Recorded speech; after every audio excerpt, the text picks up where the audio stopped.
Hello again. So I'm Jim Krantz, founder and CEO of Krantz Secure. I know many of you on the call are clients, so thank you for joining us. And with us today is Chris Fisco, our technical director, and Chris will be monitoring the chat window, and we'll stop periodically to address questions. Our objective today is to provide you with valuable information about cybersecurity risks and what we feel is needed to have cybersecurity resiliency, the ability to protect, detect, respond, and recover from a cyber attack. As you saw in my first slide, we're not going to do any selling here, no pitches at all. It's just an informative presentation. Okay, I think we all realize the number of bad actors and sheer volume and sophistication of cyber attacks just keep growing. I'm sure you've heard the common verbiage that it's not when you're going to get compromised. It's not if you're going to get compromised, it's when.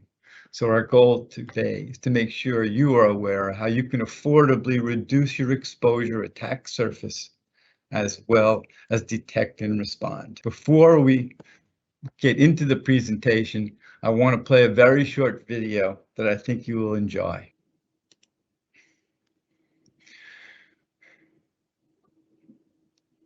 Here we go.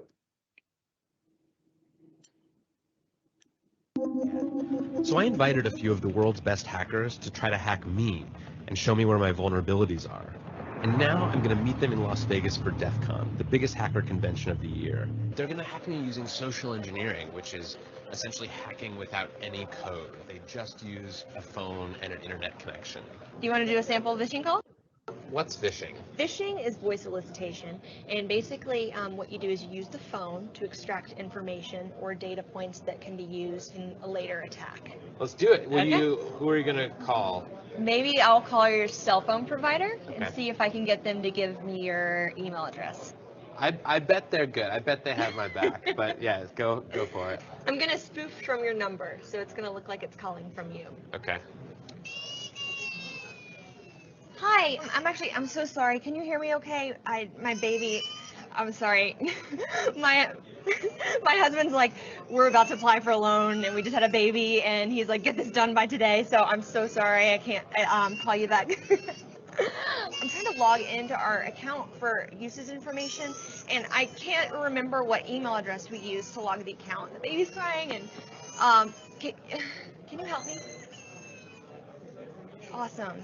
In just 30 seconds, At gmail.com? Jessica gets access to my personal email address. Now, if I needed to add our older daughter on our account so she could call in and make changes, how would I need to go about doing that? You would have to send me a secure PIN through a text message? Yeah, well, the thing is, I don't think I'll be able to receive a text message if I'm on the phone. Oh, I'm not on there either? So I thought when we got married, he added me to the account. Jess uses my girlfriend's name and a fake social security number 5127. to set up her own personal access to my account. Wait, I'm sorry, so there's no password on my account right now? Can I set that up? She even gets the support person to change my password. Thank you so much for your help today. So she just basically blocked me out of my own account. I'll get her fed after this. All right, thank you. Holy shit. So they just gave you access to my entire cell phone account. You're gonna have to go on and change your password now because it's Jess, my name. And all it took was a crying baby and a phone call. Yes. That's just a paradigm of how easy it is for cybercrime to take place. Obviously, we're going to talk about a little other things, but I thought it really showed what we're up against, and I just like it. So. Okay, so here we go, moving on. Network security paradigm, protect your perimeter.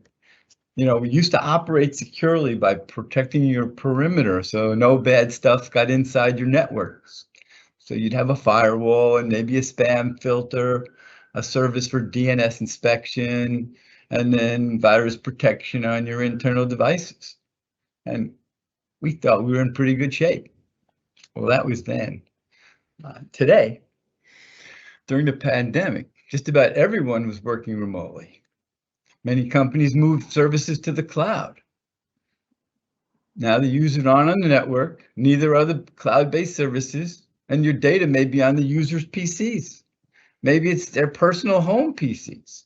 So really, every device that leaves your office and connects to your data is now part of your perimeter. And the blur gets worse. People on company PCs are also doing personal work at home. And people are bringing those PCs into your office, bypassing all perimeter security. Not good. So I'm just going to touch on a few risks before we get into prevention and best practices. Ransomware. So everybody knows about ransomware. I'm not going to tell a bunch of stories about different attacks, but you should know that a ransomware attack occurs every 11 seconds. Having a reliable, secure backup system is extremely important. Understand that many attacks today, they start out by exfiltrating, taking your data before they lock your files. So by the time you find out you've been hacked, they already have all your data. So if you are able to recover quickly, which we hope all our customers will be able to, they still can hold your data hostage until you pay them. I also want to emphasize and understand that the ransom turns out to be a very small percentage of the total cost of this compromise. You have expenses like the technical investigation, customer breach notification, and customer protection afterwards, regulatory fines, litigation and legal fees, the impact on your business disruption, possibly data loss, and maybe most important, the damage to your reputation. Email security, phishing. I'm just going to talk about business email compromise, which is also known as spear phishing, which is when a bad actor compromises your email system, and then they commonly monitor and study how your internal processes work around making purchases and payments and transferring money, looking for an opportunity to create a lookalike document requesting that payments be made to a new account. I was surprised to learn that the FBI says that this business email compromise attacks account for 45% of cybercrime losses, averaging $96,000 a payment, with an estimated annual revenue generated of $1.8 billion. That's why we need to protect and educate on email, because this is big business too. This is what I'm concerned about. Complacency. Is this you? I've heard it all. We're too small. Cyber criminals only target larger companies. It's too expensive to provide adequate protection. Or you're listening to your users who are complaining about how inconvenient it is to add security, like two-factor authentication, which is just required today. Anyway, or maybe it's simply blind trust. Hey, my IT staff and my firewall and virus protection have me covered. Not true. Actually, just so you know, 65% of hacker victims are small to medium business. That's from 3 to a couple of thousand.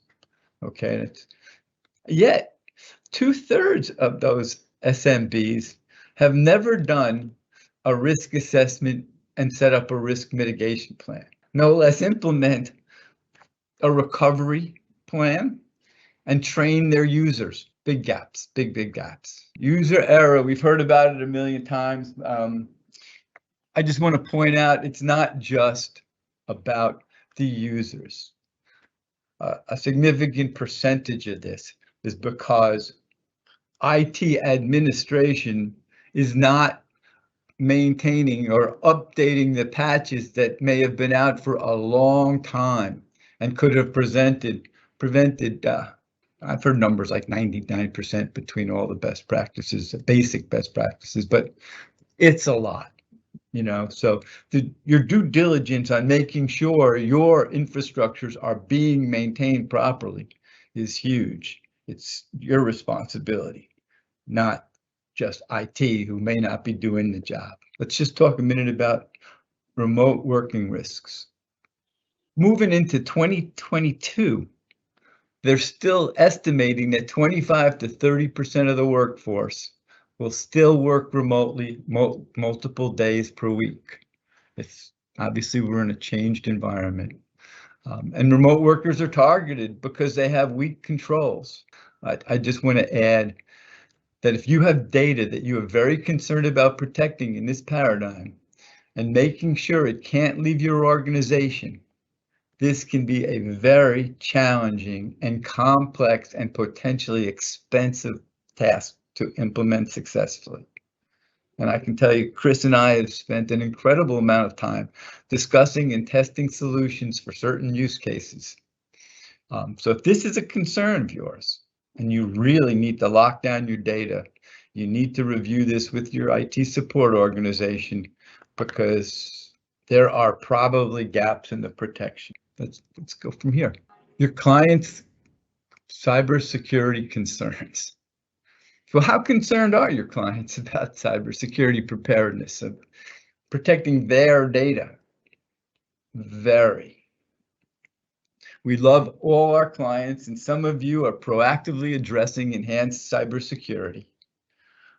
But those of you who keep backburnering it and then panic when you get these complex cyber questionnaires from your most important clients and look for how to get by another audit, you're just staring at the train coming at you. And remember, data breaches cast small business as unreliable partners, causing clients to look to do business elsewhere. You know, you can't afford to get hacked. If you've done everything you're supposed to and you still get hacked, you know, at least, you know, you've been responsible. Let's talk about what strong protection looks like now. First, I don't know how many of you are familiar with the NIST cybersecurity framework, and I'm not going to spend any real time on it. Certainly not going to go into it. It's huge. But what's important, NIST, the National Institute of Security and Technology, is a non-regulatory agency of the Department of Commerce that is responsible for releasing best practice policies and procedures for keeping our government agencies and corporations safe. More and more regulatory bodies refer to components of this framework to satisfy components of their compliance requirements. Being able to say you are following this cybersecurity goes a long way toward providing evidence that you are following best practices to keep your organization safe. It's broken down into 5 categories. Identify where are your hardware, software, and your critical data, so that you can do a risk assessment and a risk mitigation plan on how to protect that data, which brings you into protect and then detect. Any of you who've been on calls with me and Chris to talk about what is required today for compliance industries, and know that the buzzword today is detect. It's not enough to say, hey, I put this or that in place. They want to know, how are you going to know if you've been compromised, and how are you going to respond? And you need tools to do that. That's about as far as I'm going to go with this, but NIST is a very important cyber framework today. Okay, endpoint protection. Virus protection that is still signature based is almost useless. You can't keep up. There are hundreds of thousands per day of variants of these attacks. It doesn't work. You have to move to a next-gen endpoint protection suite that includes machine learning, is not signature-based. It's behavioral-based detection engines with full remediation. You know, a good solution will have a single-click rollback to ransomware attacks. Awesome. And, you know, we believe it should be monitored by a 24/7 security operations center, and we'll come back to that more. Microsoft 365 Advanced Security. We don't think there's anything more important today than increasing the level of security in Office 365. It's become such an important player, or whatever your platform is. Protecting your mail is huge. Two-factor authentication is totally required because the mail in Office 365 is so heavily targeted. So this incremental layer is essential. It's not optional. Similarly, there are alerts that can be set, which need to be implemented in our opinion, because we have state-of-the-art network monitoring tools, but they don't look inside Office 365. We need other tools for that. Our typical MSP tool, it's monitoring the health of devices, disk utilization, RAM utilization, availability. It's not looking into mail. So also want to emphasize mobile device management needs to be in place. When a customer who has declined on mobile device management has a problem with an employee that left and took their phone with them and says, "What do you mean I can't get my data back?" Well, you can't. You can stop new mail from going to that device, but they have the device, and we have no means to take it back. So it's important. We also recommend encryption be in place, and much more, which we can talk about, but we don't want to spend too much. Again, Microsoft 65 is hugely important, but you need to implement the advanced security to be better protected. Security incident and event monitoring, SIM. A SIM correlates events to prioritize potential incidents. It gives you visibility into what's going on your network, so you know what to address. I'll give you a simple example of that. Somebody notices several or a few failed login attempts.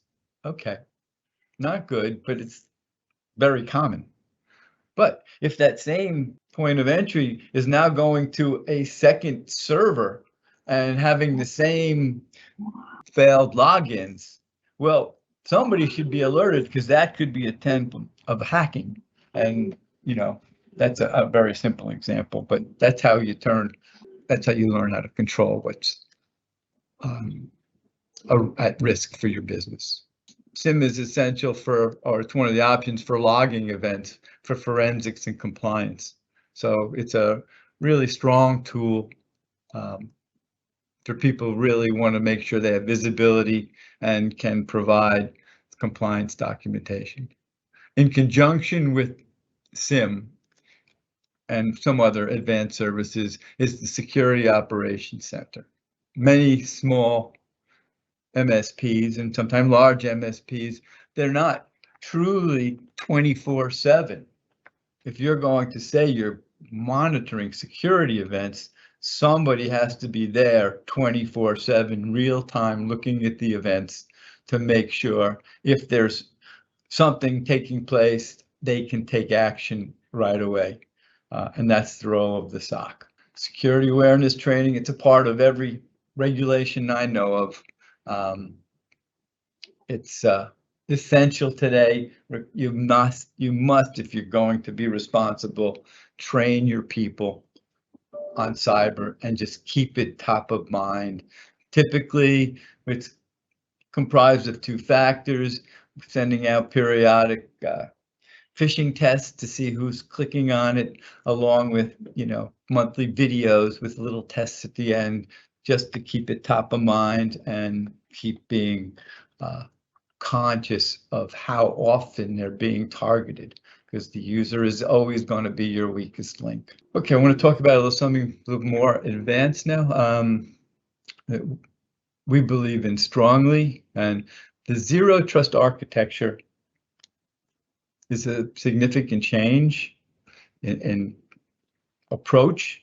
In the old days, everything was allowed, and then you would deny what you didn't want to happen. Zero trust means nothing. Nothing is approved, and everything has to be approved before it will allow access to whatever we're concerned with.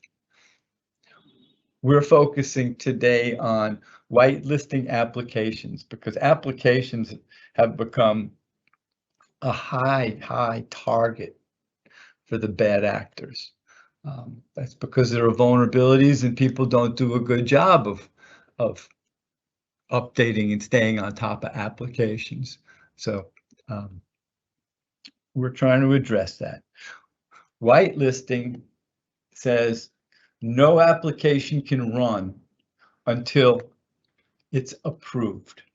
So somebody finds a way to download some malicious application, goes to run, it won't run because it's whitelisted. It's blacklisted rather. We don't know about it. Important. But then it goes further with what the bad guys are doing. They've learned to attack vulnerabilities in the approved whitelist.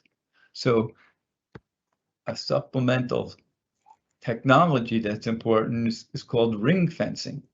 And what that means is the application's allowed to run, but it's only allowed to run and look at data, say, in a certain location. Use the example of QuickBooks. QuickBooks, approved common application, but it only needs to see data for the QuickBooks data. It doesn't need to access data in another location. So by using ring fencing, you are restricting the approved applications of what it can do and see and have access to. Another area that is overlooked and really important, a little different, it's called privilege escalation. I don't know how many of your users have local admin rights to their workstations, but we want to put a stop to it. Nobody needs local admin rights. It's very easy to get approval. And the point being, a hacker gets in, they're going to use that privileged escalation. They're going to use that escalation of admin rights potentially to now attack other parts of your network. Being able to limit what people can do on the workstation without approval goes a long way, again, to reducing the attack surface. In fact, Chris, I'm just going to stop and see if anybody has any questions before I go on to here.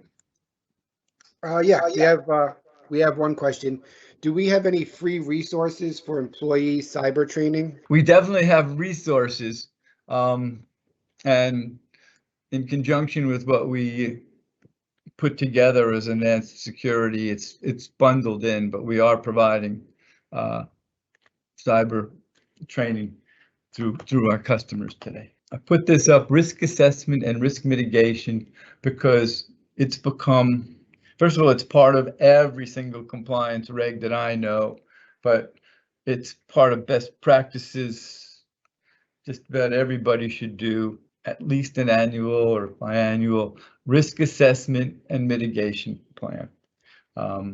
How do you know what you're going to protect? How do you know where you're vulnerable? How do you know where your data is that you're actually trying to protect if you don't do that stuff? And from there, once you can assess your vulnerabilities, you can prioritize what you're going to mitigate and how, according to what works for your budgets, timelines, risk, etc. Very important. Like to see everybody doing this. Incident response, business continuity planning. It's too late. It's way too late. If you're trying to figure out how to respond to an incident, a cyber attack, some other type of disruption, you need to plan for that. You need to plan ahead so you know how to respond and your people know how to respond. It's basic documentation and planning that should be part of everybody's security posture. The compliance basics. What do you need? Some of this you'll notice we'll have already talked about, but it's part of compliance. So here's where all this comes in. We all need to develop and have cybersecurity policies and procedures. You gotta have the manual today. How else are you going to instruct your employees and company on how to work under your guidelines? Again, here comes the business continuity and disaster recovery plan again. Annual risk assessment and risk mitigation, security awareness training, detection and response. These are all things we've already talked about. These are basics of compliance today.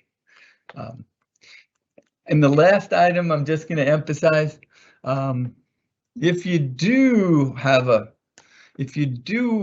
problem, being able to show the evidence of compliance to your policies and procedures is very important, because people are going to ask for that when you're involved in an audit or litigation or a regulatory event. How to get paid from your cybersecurity insurance carrier. The key to this is, I'm sure you're seeing it if you're filling out your questionnaires, they're getting more and more complex.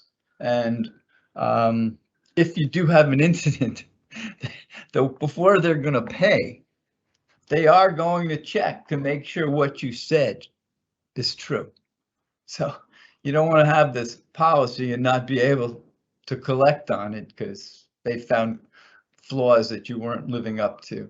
I called my cyber rep and just asked him, talked to him for a while about what he's seeing out there. And first of all, no surprise, the cyber insurance industry has suffered dramatic increases in claims for cyber. And that just means they're going to get tougher. Prices are going to go up and up and up. And sorry about the phone. It just is what it is. I also asked him what things he looks for. Now, this is just this company and this executive, but he said multi-factor authentication for remote access. That's email access and administrative access, remote access, multi-factor. Obviously, we've talked about that. An email filtering solution. It's been around for a long time. It needs to be in place. Your backups have few requirements if it's going to be done professionally. One being that the backup is segregated from the production network, and that's because a common event in a ransomware attack is they're going to look for the backups as well and corrupt them, so you can't recover. If it's not part of your network, they can't see it. Additionally, it needs to have an offsite copy as well. Again, they're going to ask for employer cybersecurity training and, phishing training, data encryption on mobile devices, backup, motion, at rest. They're going to be looking at how secure your data is. And they want to have a higher end endpoint protection plan, endpoint detection solution, either something they call EDR, endpoint detection and response, or next gen antivirus protection. Then they're going to want to know about your user administrative rights. They want to know the security policies and procedures, documents, business continuity, incident response, all the same stuff for best practices. But I'm emphasizing this again and again because many of us don't have it in place today, and it's time to take this seriously and just do it. So the point of all this is you need to develop a strong culture of cybersecurity to mitigate your risks. Need to be championed on the executive level and just explain that this is how business needs to run in 2022. These are the things that need to be done.